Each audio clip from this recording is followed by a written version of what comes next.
Los neurólogos estiman que entre 50.000 y 60.000 uruguayos sufren Alzheimer u otras demencias y que cada año se agregan de 2.500 a 3.000 casos. Una realidad preocupante para nuestro país, uno de los más envejecidos de América Latina. ¿Por qué preocupante? Bueno, porque la edad es el principal factor de riesgo para contraer esta enfermedad. Estamos ante un desafío fuerte para la salud pública, con una peculiaridad. La atención debe ponerse en el paciente, sí, pero también en su familia o los acompañantes. La Asociación Uruguaya de Alzheimer y Similares, AUDAS, fundada hace 25 años, es una organización sin fines de lucro conformada por familiares de personas con demencia que brinda apoyo tanto a quienes padecen la enfermedad como a aquellos familiares o acompañantes que asumen el papel de cuidadores. ¿Por qué es importante la contención para los familiares? ¿Cómo lograr un diagnóstico precoz? ¿Qué pasos dar luego? ¿Qué costos hay que contemplar? Vamos a charlar de todos estos temas en los próximos minutos. Para eso estamos con la presidenta de AUDAS, Victoria Repiso. Buen día, Victoria. Hola, muy buenos días.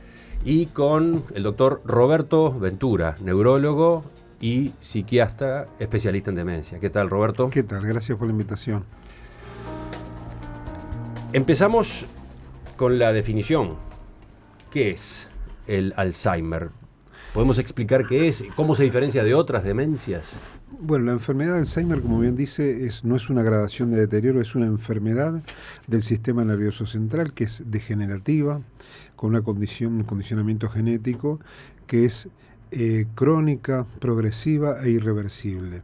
Es una enfermedad entonces degenerativa del sistema nervioso central que ataca áreas específicas del cerebro, sobre todo aquellas áreas que tienen que ver con la inteligencia y el desempeño inteligente en el diario vivir. ¿Cómo se manifiesta justamente? Y bueno, se manifiesta con una cronología bastante típica cuando es en los casos tardíos, después de los 65 años, que empieza afectando a la red de la memoria, la red del lenguaje, la red de la guía espacial, cálculo mental, el vestirse, yo te diría olvidos en los inicios, personas que repiten varias veces lo mismo, personas que recuerdan más lo viejo que lo de ahora, personas que quedan con mente en blanco muy seguido, después que se empiezan a perder un poco en la calle, se desorientan, empiezan a manejar con dificultades el dinero, el manejo financiero se altera, las palabras que no vienen a la mente, y de alguna manera esa sucesión cronológica termina haciendo que el paciente pueda no tener la idea clara de cómo vestirse,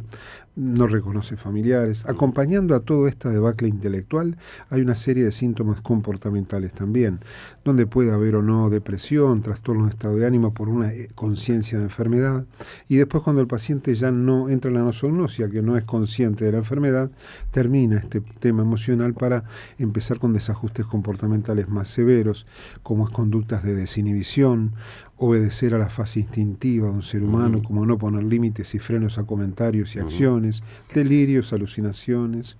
Todo esto hace que una familia sufra mucho, ¿verdad? ¿Y a qué edades suele manifestarse? Algo ya quedó dicho. Mira, las formas tardías son las mayoritarias después de los 60 en 5 años, pero hay casos de personas más jóvenes que debutan de forma atípica también, no con trastornos de la memoria necesariamente, sino con trastornos de la lectoescritura o trastornos de mal manejo del espacio. Depende de la red neurobiológica que se empieza a afectar primero.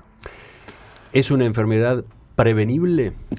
No, de alguna manera, no está demostrado científicamente ni que medicación ni régimen de vida pueda evitar que te venga la enfermedad. ¿No? Si vos tenés pero hay factores de riesgo. Genético. Sí. Hay factores, hay más de, siempre vincularlo al tema genético, hay más de 100 genes de susceptibilidad como posibilidad de tener la enfermedad, y hay genes causales donde es claro que lo vas a tener, la enfermedad. Hay factores ambientales todavía no muy bien identificados, pero donde se den una serie de factores ambientales y genéticos, haces la enfermedad y eclosionas la enfermedad. Por supuesto que siempre un régimen de vida sano, con un tema donde tengas paz emocional y no tengas de alguna manera estrés, donde te cuides la cabeza de los golpes en la cabeza, traumatismo craneoencefálico, que no haya comorbilidades con otras enfermedades, que cuides el uso de la medicación, que seas una persona que hayas cultivado intelectualmente, culturizado bien, todas esas cosas defienden de alguna manera para un posible inicio de la enfermedad, pero no por hacer una dieta, ni por hacer crucigramas, ni por tener un régimen de vida sano no te va a venir. O sea, si hay un condicionamiento genético, y claramente te va a venir. Este es un tema bastante, todavía no muy bien conocido, por la forma hereditaria. Si vos decís, bueno, tenés familiares en primer grado, tenés un poco más de predisposición de tenerla, pero cuando hablamos de forma hereditaria, estamos hablando de un 1,8%, que no llega al 2%. Después tenés casos, sí, familias identificadas con una herencia autosómica dominante donde 50% hereda, pero son casos muy identificados, mínimo en cuanto a su número, ¿verdad? Victoria, desde el lado de los familiares, ¿qué se puede agregar a estas definiciones que estábamos escuchando? Creo que está muy completo lo que ha dicho el doctor Ventura.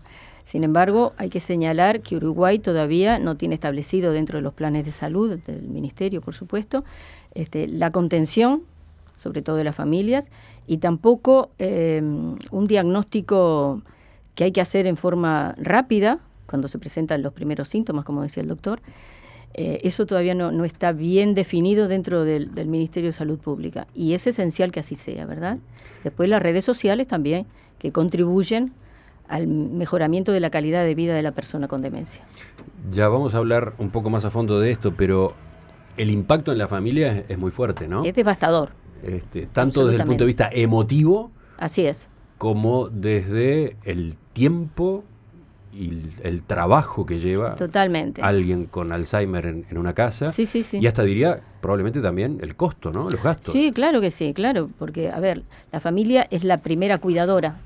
En general, el cuidado en Uruguay también está feminizado. Somos las mujeres los que nos encargamos de nuestros padres, de nuestro marido, en el caso de tenerlos ya con esta enfermedad.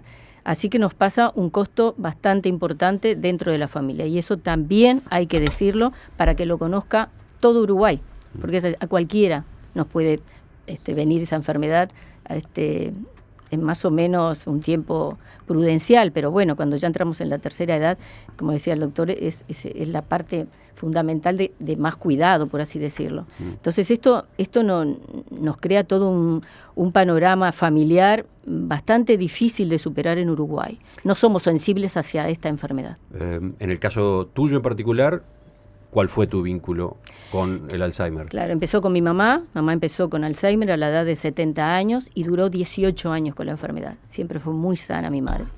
Y por último mi padre, que fue su cuidador principal, que no tomó en cuenta de que él también se podía enfermar por el exceso de cuidado, amoroso obviamente, pero exceso de cuidado al fin, y terminó con una demencia de tipo vascular. Falleció este sábado pasado, con 95 años además. ¿Pasa eso? Es decir, ¿se puede contraer una demencia como consecuencia de años cuidando a un familiar con Alzheimer? Bueno, como concepto la demencia no es contagiosa, pero de alguna manera lo que tiene razón ella es que está el síndrome del cuidador. Exacto. El cuidar a un paciente es desgastante, no por nada está aumentado el número de tasa de suicidios, de divorcios, de cuadros depresivos entre los cuidadores primarios. El síndrome del cuidador es un síndrome que se acompaña de mucha angustia, ansiedad, depresión, que es una condición de vida no sana que fomenta también la aparición de algunas otras discapacidades, que es tratable, por supuesto, pero es devastador para la familia. Fíjate vos que no hay una enfermedad que destruya más la psiquis que una enfermedad que te lleve a la demencia. La demencia habla de la desarticulación psíquica total. Exacto. Que hace que vos pierdas el automanejo. Por lo tanto, una persona de afuera te presta el cerebro para que funciones. No hagas esto, no hagas lo otro, hacerlo de esta manera, vení a hacerlo acá. Ya lo contrato o es familiar. Pero la afectación del lóbulo frontal es brutal cuando en los estadios tardíos empiezan a mostrar que ya el pensamiento lógico formal está alterado, no planifica, no atiende, no hace nada coherente. Es devastador para la familia porque de alguna manera tiene que asumir que aquel que te cuidaba lo tenés que cuidar vos ahora. Es una persona que cambia, no es la misma persona. Tenés vos que razonar por él, estructurar y planificar las cosas por él. Tanto es así que le tenés que dejar ordenada la ropa de una forma determinada para que él, cumpliendo una cronología, exacto, sepa cómo vestirse.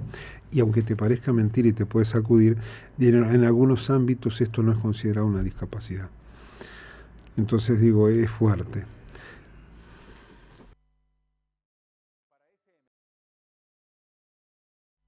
Seguimos conversando con Victoria Repiso, presidenta de AUDAS, la Asociación Uruguaya de Alzheimer y Similares, y con el doctor Roberto Ventura, neurólogo y psiquiatra. Hace muy pocas semanas tratábamos este tema, el del Alzheimer, en el ciclo Ventana al Futuro, con el doctor Luis Barbeito. Y él ponía el énfasis en algo que resulta un poco chocante. Pese a todo lo que se ha avanzado en materia de ciencia, todavía el Alzheimer no tiene cura. No hay cura. ¿Qué pueden agregar ustedes sobre este aspecto? Que si bien se van conociendo la cascada de eventos neurobiológicos que llevan a de alguna manera ir destruyendo el tramado neurobiológico, no se han todavía logrado formas de intervenir para detener formalmente el proceso. Luis es una persona de primer nivel, Barbeito, que está muy en eso y ha trabajado mucho en eso y te lo puedo explicar tal vez mejor. Pero se están conociendo mucho. Pero la síntesis es esa. Cura no tiene. No, para nada. Cura no tiene. No. Y una vez detectado, ¿es posible mediante tratamiento frenar su evolución, evitar que siga agravándose? Yo te diría que podés aliviar el proceso. Ajá. Para el paciente y para la familia, con medicación y con psicoeducación familiar. ¿Me entendés? Con reestructuración ambiental, educación al personal que te está cuidando, pero podés aliviar la curva de descenso, pero no frenarlo. Encontraba estos apuntes, a ver si son correctos. La enfermedad comienza en el cerebro 30 años antes de presentarse en forma clínica, ¿es correcto? Y cuando se expresa clínicamente ya hay regiones del cerebro que han perdido más del 80% de las neuronas, una información que no puede ser recuperada. De alguna manera sí, no sé si tanto tiempo. El Parkinson, por ejemplo, empieza 10 años antes de las manifestaciones motoras. Y la enfermedad de Alzheimer 10, 15, no, puede ser que 30 años, sí, pero... Esto lo dice el psiquiatra Gabriel Lista. Está. ¿Álvaro Lista o Gabriel Lista? Lista. Está. Sí, es un gran amigo también. Muchos años antes de la eclosión clínica, sí, porque pasa como el locus niger en la enfermedad de Parkinson. Cuando se pierde el 80% de las neuronas del locus niger empieza la sintomatología. Un primer síntoma de aviso pasa en el Parkinson también, como en el Alzheimer, es la anosmia, el trastorno del olfato. Hay síntomas El trastorno del olfato. El olfato, el cambio de gusto en las comidas, Ajá. que es un síntoma bastante temprano, no se dan todas las personas, pero nadie consulta por eso. Una vez que tenés el diagnóstico, vas hilando para atrás, pasa lo mismo en el Parkinson, y empezás un montón de síntomas para atrás que ya tenían que ver con el comienzo de la enfermedad. Qué difícil que es, supongo, para quienes nos están escuchando, porque queda clarísimo de lo que ustedes dicen y de lo que ya hemos conversado otras veces sobre el tema, que el diagnóstico temprano es fundamental, ¿no? Pero por otro lado, también está esa sensación en la gente de, no puedo consultar al médico por cualquier cosa, ¿no? No debo volverme paranoico. No, y de parte nuestra informar sin asustar. Uh-huh. Entonces, a ver, veamos este punto, el del diagnóstico lo más temprano posible. ¿Cómo se logra? Claro, para mí es sensibilizando a la población sobre estos primeros signos. Exacto. Porque si no, no llevan a su familiar al médico. No lo llevan hasta que ya manifiesta más cantidad de estos signos y ahí por ahí ya pero tiene que pasar un largo periodo. En Uruguay, antes de, no sé, quizás Roberto sepa mejor que yo porque atiende muchísima gente, pero no antes del 1 año y medio a 2 años, antes no lo llevan al médico. Entonces, el diagnóstico precoz es fundamental para establecer el tratamiento farmacológico, pero también contamos en la Asociación de Alzheimer un tratamiento psicodiagnóstico, un tratamiento psicoterapéutico. Nosotros tenemos un centro diurno especialmente diseñado para activación cognitiva y sociabilización entre los componentes de ese centro diurno. Ahora vamos a hablar de eso. Perfecto. Pero se relaciona con lo que estábamos hablando. Absolutamente, claro. El diagnóstico a tiempo. Exacto. Entonces, algo ya mencionaba el doctor Ventura, pero ¿qué síntomas, qué señales deben ser tomadas con seriedad como una alerta? Lo que nos cuesta a nosotros es informar sin asustar, porque si hablamos de todos los síntomas estamos todos con los pelos parados. Me imagino, y a mí como comunicador acá me pasa lo mismo, ¿no? Hay una responsabilidad muy delicada. Sí. Como un tip, primero, el síntoma del trastorno de memoria es un síntoma vedette. ¿Cuándo importa un trastorno de la memoria? Si no consultas a cada rato. Saber que la ansiedad, la angustia, la depresión y el trastorno de estado de ánimo alteran la memoria con el proceso atencional y es fluctuante. El trastorno del olfato con una gripe también lo tenés, si no es que estés empezando el Alzheimer a cada rato. Importa una sucesión cronológica de síntomas que tenemos que educar a la población, donde cuando hablamos de uno de los temas, trastornos de memoria, importa saber si es progresivo, si es paulatino, si repite varias veces lo mismo, si recuerda más lo viejo que lo de ahora. Está hablando de una máquina de incorporación de información que paró. Trastornos atencionales, como te iba a decir algo y no sé qué te iba a decir, iba a ser, claro, a todos nos pasa un poco eso. Las palabras que no empiezan a salir. Nos pasa en estos tiempos recientes donde andamos a lo loco, ¿no? Y claro. metidos en 20 cosas al mismo tiempo.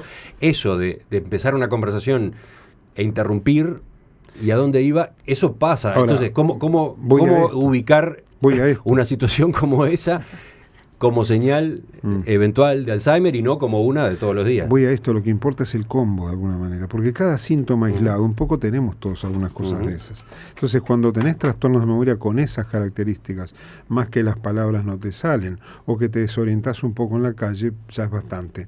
Consultar a un especialista. No cualquier trastorno de la memoria, porque cuando estoy cansado, fatigado, angustiado, deprimido, también me olvido. Claro.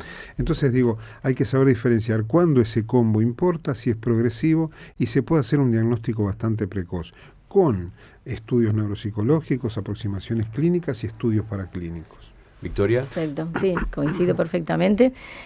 No solamente son trastornos de memoria, también pueden manifestar trastornos, por ejemplo, en el vestirse. La persona en dejar de bañarse, y eso para mí ya es como patognomónico de que no solamente es trastorno de memoria, que ya viene acompañado con otras cosas. Y ahí es fundamental la asistencia de médico, sin ningún lugar a dudas. Pregunta un oyente, ¿hay un marcador biológico para el diagnóstico precoz? Y no todavía, no en forma clara. O sea, ¿qué es un marcador biológico? Claro, sí, digo, se puede detectar en forma precoz a nivel biológico en exámenes paraclínicos una marca sobre que vas a tener la enfermedad de Alzheimer. Yo te diría los genes causales, de alguna manera, es lo único. Sí. Lo demás es una serie de sustancias que podés detectar que dan probabilidad. Entonces digo, probabilidad un 40%, un 60%, otros digo, podés hacer exámenes clínicos y de alguna manera quedar un poco preocupado y asustado y seguirte estudiando. Pero tampoco yo recomiendo necesariamente andá y hacete enseguida estos marcadores, estas dosificaciones de sustancias, y capaz que no vas a hacer la enfermedad de Alzheimer, quedás preocupado con una serie de probabilidades. Yo los indico mucho con finalidad de estudio científico, cuando hay casos a estudiar, que están siendo seguidos para trabajo de investigación, sí, pero no en forma rutinaria tampoco, porque muchas veces asustas a la gente, ¿no? Ya volvemos en esta entrevista central de hoy, que se está ocupando del Alzheimer y otras demencias. Ya volvemos, incluso con otras preguntas de los oyentes. Entre 50.000 y 60.000 uruguayos padecen Alzheimer u otras formas de demencia. Vale la pena tener presente ese dato en esta entrevista que estamos desarrollando en la mañana de hoy con Victoria Repiso, presidenta de la Asociación Uruguaya de Alzheimer, una organización que ya tiene 25 años, y el doctor Roberto Ventura, neurólogo y psiquiatra.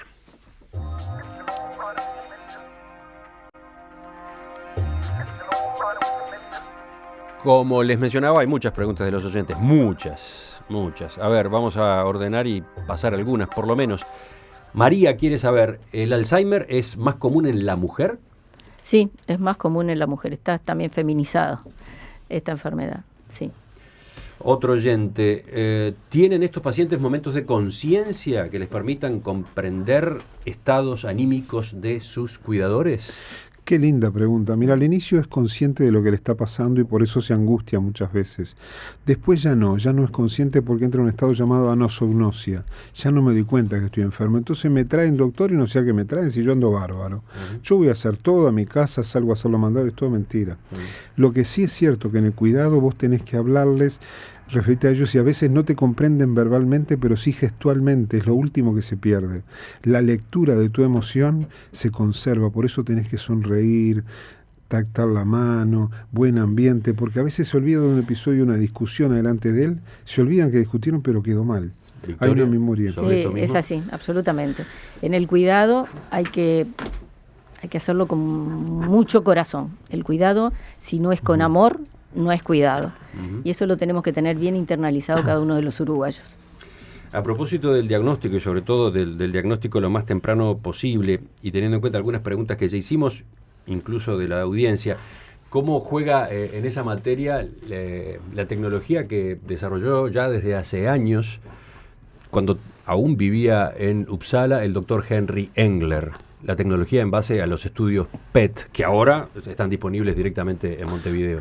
Sí, es un grupo brillante de trabajo. Yo tengo admiración con Engler, digo, nos ha puesto en la punta como un pasaporte también al mundo en Uruguay. Sabes que tenemos un excelente equipo. Bueno, ahí que no me sale ingeniería biológica, y el grupo de trabajo también es excelente. Hay una detección bastante precoz y bastante clara cuando aparecen no tanto alteraciones solo del metabolismo de la corteza cerebral, sino la acumulación de sustancia amiloidea, que da un porcentaje bastante alto de aciertos. Realmente tenemos un buen equipo humano y físico que hay que protegerlo y apoyarlo, ¿verdad? Pero entonces esa es una forma bastante segura de hacer un diagnóstico. Por supuesto. Pero yo te digo, lo más seguro es la biopsia cerebral, que es el diagnóstico definitivo. Ya no es probable, posible y definitivo. El definitivo con biopsia no se puede hacer. Y no estamos habilitados a sacar una muestra de tejido cerebral a un paciente que ya está con demencia. Eso sería definitivo, pero hay formas de aproximarse con estudios. Quiero decir, con un PET, ante la aparición de síntomas que podrían indicar un Alzheimer, un PET hecho en ese momento deja las cosas claras. Y bastante claras. ¿Cuál es el problema? ¿Un costo? Y al día de hoy es un poco el costo, sí. Aunque han bajado ahora, sí.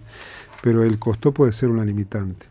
Pero por eso, cuando está bien indicado, y yo siempre le digo a la familia, cuando está bien indicado, realmente este caso que fue estudiado justifica dilucidar, es un dinero bien gastado. Después pregunta un oyente, bueno, pero ¿para qué el diagnóstico, no? Dice el oyente, ¿dónde está el mensaje? ¿Para qué si la enfermedad va a seguir evolucionando y el final ya se conoce? Esto me hace acordar lo que me comentaba un amigo cuando empecé a estudiar medicina.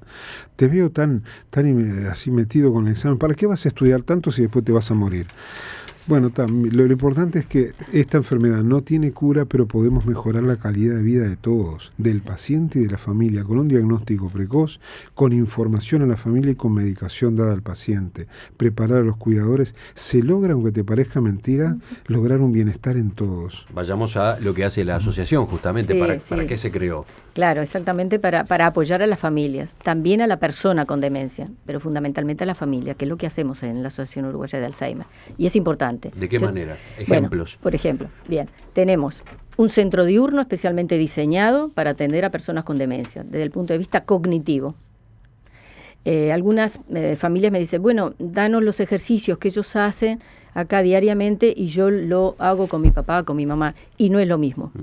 Porque se necesita que estén todos reunidos, que son 10, 12, 15, 18, 20 personas, como tenemos ahora en cada turno, y entre ellos se van animando, se van conversando. ¿Y tú qué tenés? Y ya tenés el diagnóstico. A mí me diagnosticaron Alzheimer.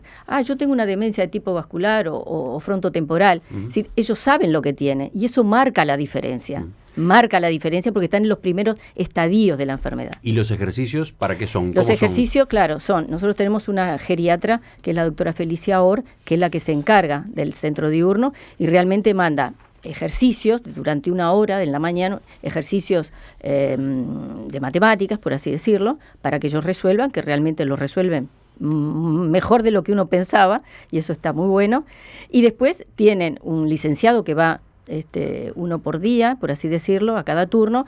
Puede ser gimnasia, laborterapia, talleres de memoria que hacen con la Facultad de Psicología. Está muy bueno todo eso. ¿Qué permite un taller de memoria? Un taller de memoria permite reafirmar el pasado de cada una de las personas. Ellos se refieren mucho a lo que fueron antes y después vuelven a su estadio de la hora, que es lo que sienten, qué es lo que les ha pasado, saben el diagnóstico, qué perspectivas, le preguntan, ¿están contentos de venir a la asociación?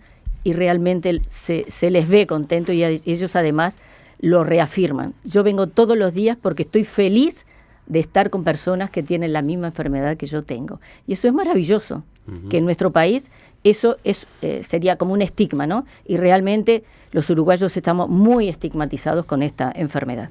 ¿Qué carga horaria tiene esta Eso actividad? tiene 3 horas y media por día. tiene un costo, pero un costo muy razonable, ¿no? Sí, es razonable porque en realidad nosotros somos sin fines de lucro como sociedad civil y no podríamos pagar a todos los profesionales que van diariamente. Se autosustenta, por así decirlo. 4.800 pesos por mes. todos los días del mes, de lunes a viernes. ¿Y cuántas personas están asistiendo hoy? Están alrededor de 20 personas por turno. Tenemos un lugar pequeño, lamentablemente. Y lamentablemente solo en Montevideo. Y solo Montevideo, sí. Es solo Montevideo. ¿Viene gente del interior también? Vienen de Solimar, de lugares aledaños, ¿no? Cerca de Montevideo. Vayamos a la otra parte de la asociación o de la actividad de la asociación. ¿Cómo trabajan con las familias? Apoyo psicológico y entendimiento de la enfermedad. Exacto. Sí, son talleres psicoafectivos. Antes, como toda asociación en el mundo, teníamos los famosos grupos de autoayuda. Uruguay no escapaba a ello, por supuesto, pero ya cuando entró a trabajar la mujer, cuando ya ocupa otro lugar en su vida, el trabajo personal, vimos que les era difícil atender o venir a participar de los grupos de autoayuda. Entonces, con psicología de la facultad, empezamos a reformular qué otra cosa se le podía ofrecer a los familiares y junto con el psicólogo Robert Pérez reafirmamos el hecho de que vinieran a hacer talleres psicoafectivos que son 3 meses intensivos.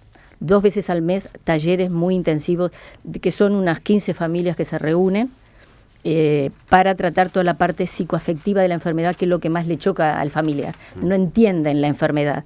Entonces ahí se les hace todo un estudio muy bueno que hay en esos talleres, donde se comprende la enfermedad, el por qué el familiar reacciona como reacciona, y bueno, eso desde el punto de vista psicológico nos viene muy bien porque nos calma.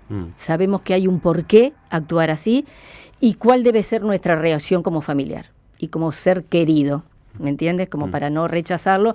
Y todavía hay más dimensiones, me imagino. Absolutamente, absolutamente. Una esa que aparecía hace un rato, cómo conseguir que la demencia de ese ser querido exactamente no lo afecte a uno, no le pegue a uno, claro, o le pegue lo menos posible. Claro, ¿no? Exactamente. Es en la mejor convivencia y eso lo enseñamos a hacer desde Audas. Y realmente las familias nos devuelven lo que nosotros siempre quisimos escuchar.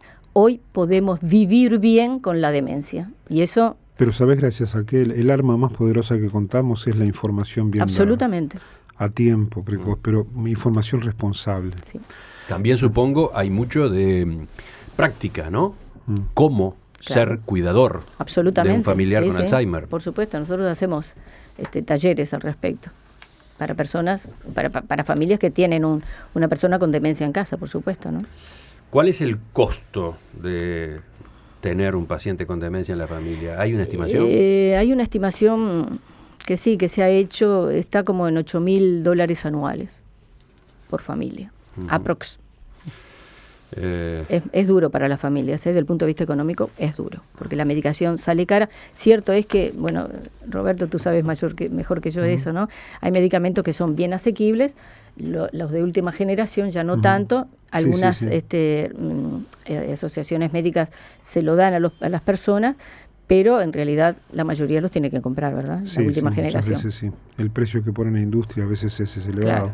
¿Contás con algunas medicaciones que tenés que administrar un poco los recursos de la familia para saber qué indicás y qué no indicás y decirles claramente que no son curativas, son para mejorar el estado, digo, tanto intelectual como emocional del paciente, y que es para irla llevando de la mejor manera? Pero te repito, la información bien dada es lo que más hace sentir a la familia del paciente dónde estamos parados, ¿verdad? Cuando el paciente algo se da cuenta.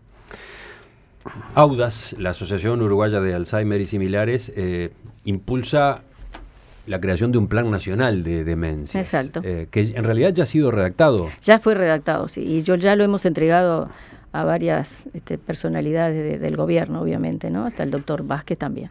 Es el paso previo a una ley. Ustedes pretenden una ley. Claro, porque hay una ley de salud mental que data del año 1936, que ahora el Parlamento la ha retomado y la ha reformulado, pero en realidad lo que atienden son personas que tienen patologías psiquiátricas. Lo nuestro es una enfermedad neurodegenerativa.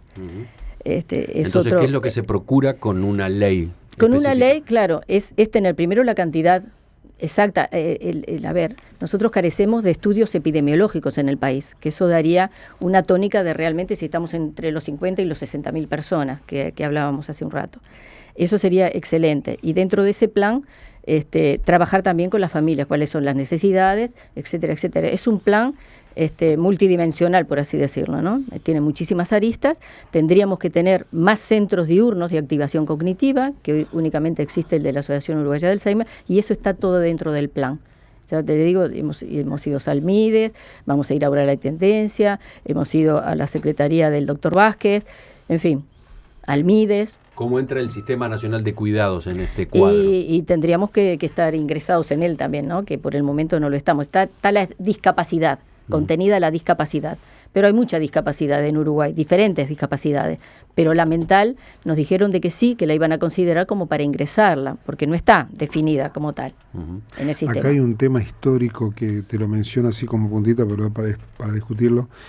La enfermedad demencial y todas las causas de la demencia están como consideradas más enfermedades neurológicas que psiquiátricas. Sin embargo, están clasificadas en los libros de psiquiatría como enfermedades psiquiátricas. Yo diría que el término es neuropsiquiátrico. Claro. Todo es biológico y todo de alguna manera tiene que ver con la enfermedad del cerebro. Entonces, vos ves cómo algunas enfermedades están contempladas y otras no. Cuando no hay una enfermedad más discapacitante, no existe más discapacitante que un estado demencial y no está siendo considerado. Exacto, porque cualquier persona discapacitada hoy tiene realmente las sillas de ruedas ahora son fantásticas porque claro.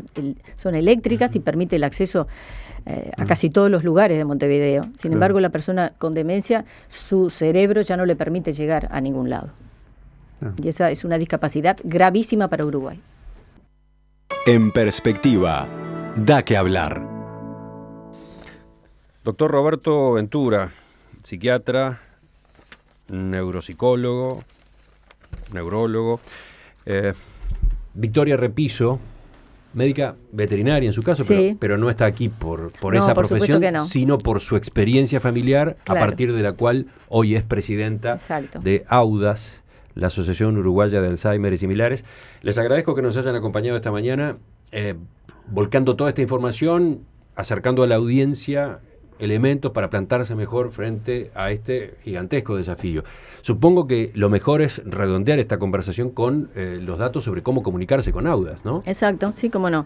Nosotros estamos dentro del edificio de la Liga Antituberculosa, en la calle Magallanes 1320. Nuestro teléfono es 2400-8797. Les voy a pasar todos los mensajes con preguntas y comentarios de los oyentes porque eventualmente ustedes mismos pueden contestar de manera directa a lo que son casos puntuales. Por ¿parece? Supuesto que sí. Sí, bueno, sí, con mucho gusto lo haremos. Retomamos el tema en cualquier momento. Bueno, muchísimas gracias por la gracias. invitación. Hasta la próxima.